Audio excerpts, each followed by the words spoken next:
Praise God. Praise God. God is good all the time and all the time.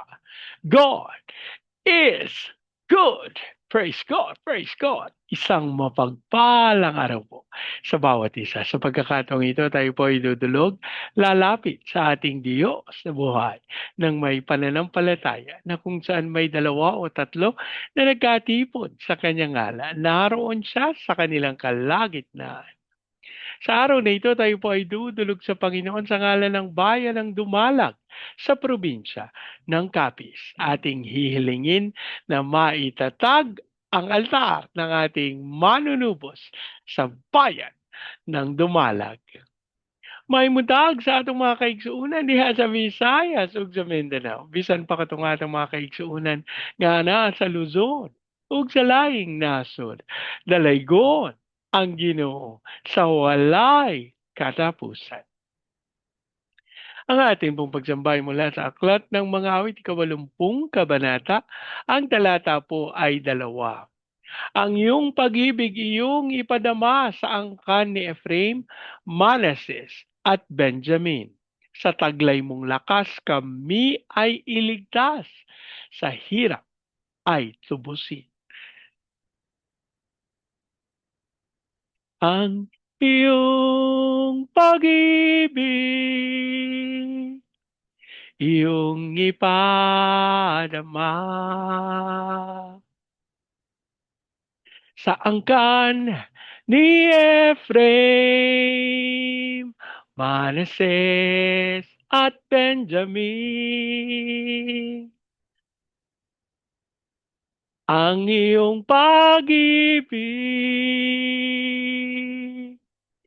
iyong ipadama sa angkan ni Ephraim, Manases at Benjamin.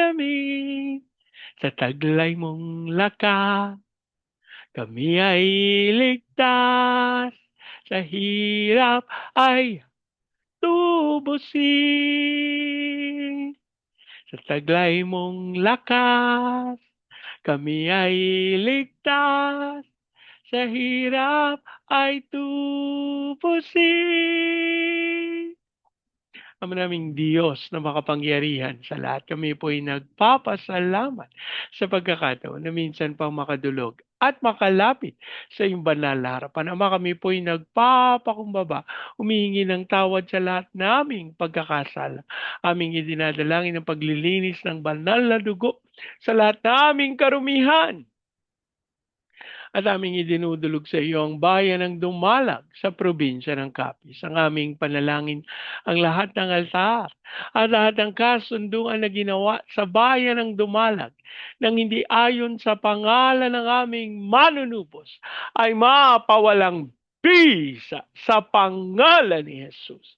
Ang aming panalangin sa pangunguna ng inyong Santong Espiritu, maitatag ang altar ng aming Panginoong Hesukristo sa bayan ng Dumalag. Maraming salamat po ang aming pag-asa at tinugon nyo at tinanggap namin ang aming panalangin sa pangalan ng aming Panginoong Yesus. Amen. Amen. Amen. Amen. Amen. Amen. Amen. Praise God. Praise God. Ang atin pong pagbubulay ay mula sa Aklat ng Genesis, 36 na kabanata. Ang talata po ay 6 hanggang 8. Ng ibang bayan si Esau kasama ang kanyang mga asawa, mga anak, mga tauhan, pati ang mga hayop at lahat ng ari-arian ay kanyang dinala. Iniwan niya si Jacob sa Kanaan sapagkat ang lupaing ito'y hindi na sapat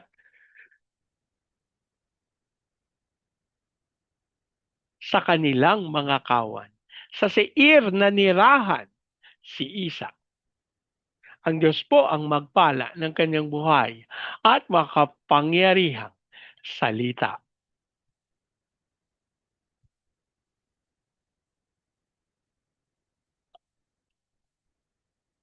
Sa bahagi pong ito ng banal na kasulatan ay makikita natin kung paanong si Esau ay nangibang bayan. Ano po? Sa Seir, dito siya nanirahan. At isinama niya ang kanyang mga asawa, ang kanyang mga anak, mga tauhan, pati ang mga hayop at lahat ng kanyang ari-arian. Alam niyo po mga kapatid, isang katotohanan na ang pagkakamit ng pagpapala galing sa Panginoon ay isang nakatutuwang bagay. Pero kung ikaw ay labis na pinagpapala, gayon din ang iyong mga kapatid na siyang nagiging dahilan kung bakit ang inyong mga kawan ay hindi na magkasya sa lugar kung nasaan kayo. Ito na ang pagkakataon at panahon upang maghiwalay. Ito po ang naganap sa magkapatid na Jacob at Esau. Sabagat hindi na sapat sa kanilang mga kawan yung kanilang lupain. Kaya't si Esau na po ang nagmagandang loob na lisanin ang Kanaan. Mga kapatid, ilang araw na po ang nakalilipas nung ating sinabi na ang paglisan ay isang bagay na hindi natin maiiwasan. Alam niyo po, kahit sabihin pa natin na pinakamamahal natin yung tao na yon. Naalala ko po yung isa sa aking mga tsahin. Ano po, siya may kabiyak, meron silang 3 anak, at pagkatapos po, yung kanyang asawang lalaki ay namatay at lumisan. Alam niyo po, kapag kakausapin ko yung tsahin ko, sasabihin niya, gusto niya nang kunin siya ng Panginoon sa kadahilan ng nais niya nang makapiling ang kanyang kabiyak. Isa pong katotohanan na ang paglisan ng isa sa ating mahal sa buhay ay maaring mga hulugan ng katapusan para sa atin. Pero sa katotohanan, mga kapatid, ang paglisan ng ating mga mahal sa buhay ay pagpapatunay ng pagsama at pag-iingat ng Diyos. Kahit pa sabihin natin na, Bernie, pag-iingat ba ng Panginoon yun? Hindi naman sa ibang bansa nagtungo yung mahal ko sa buhay. Umuwi na sa langit. Gusto niyo pa po bang mahirapan yung inyong mga mahal sa buhay? Ang akin pong nanay ay 9 nang umuwi sa Panginoon noong November 28, 20, tama ba ako? November 28, 2016. Napakasakit po sa aming kalooban at ako po aking babalikan. Sabi ko nga po, hindi po ako lumuha ng sangkaterba nung namatay ang aking ina. Sa kadahilan ng mayroon po akong kasiguraduhan na siya ay sumama sa ating Panginoon. Pero natapos ang ilang araw, ilang panahon na siya'y wala na. Doon po ako magulgol. Ano po? Samantalang may kasiguraduhan tayo na nasa piling na ng Panginoon ang ating mga mahal sa buhay. Ang kanilang paglisan ay tunay na nag-iiwan ng sakit, pait, at kalungkutan sa ating mga puso. Hindi po masamang manangis,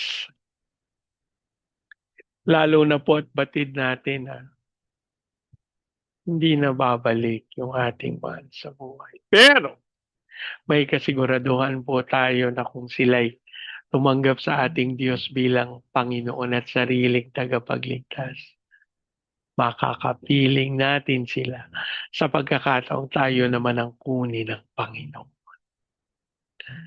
Mga kapatid, alam niyo po ako, tinatanong ko din sa Panginoon, Lord, bakit ba kailangan ko ibahagi ito sa mga tao? Sabi ng Panginoon, sapagkat upang sila'y magkaroon ng kasiguraduhan na ang lahat ng tumawag at nanalig na nampalataya sa aking pangalan, sila ay aking sasamahan. At mga kapatid, dito po ang nais ipabatid ng Panginoon sa atin. Kahit pa sa ating mga kaisipan, tila walang maayos na nangyayari. Kailangan lamang nating pumanatag sa Panginoon at angkinin ang kanyang pagsama sa ating buhay. Manalangin tayo. Kami po ay nagpapasalamat sa inyong salita na patuloy na nagiging dahilan ng aming kalakas. Kami po ay nagpupuri at inaangkin namin sa aming mga sarili kami wala pong magagawa. Ngunit sa iyong pagsama, pangunguna, Lord, tinanggap na namin ang kakumpletuhan ng iyong pagsama. Lord, itinutulog din namin sa iyo ang samahang Kristiyano ng Pateros. Ikaw po ang kumilos ng may kapangyarihan sa iyong mga lingkod, sa Ministerial Association na ito. Lord, hayaan mong taglay nila ang iyong pag-iingat, pagsama, pangunguna, at ang pagdaloy ng iyong kapangyarihan sa pangalan ni Jesus.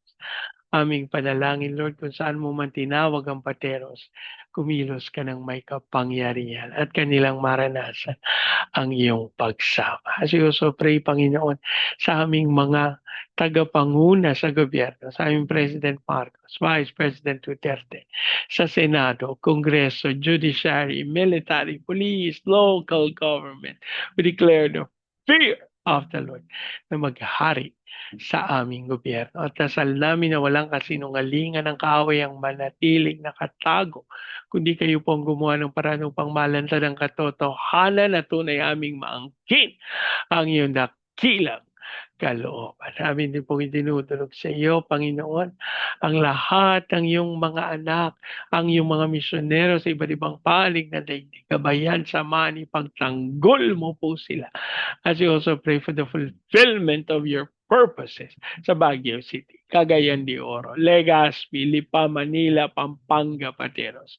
Samahan mo mga bayang ito at hayaan mong ihatid ang iyong kapangyarihan sa pangalan ng aming Panginoong Yesus. As we also pray, Panginoon, sa mga gagawin mo sa pangunguna ng iyong Santong Espiritu. We just believe for the fullness is yet to come. Habang amin din pong idinudulog sa iyo ang mga OFWs namin na tinawag bilang overseas Filipino witnesses.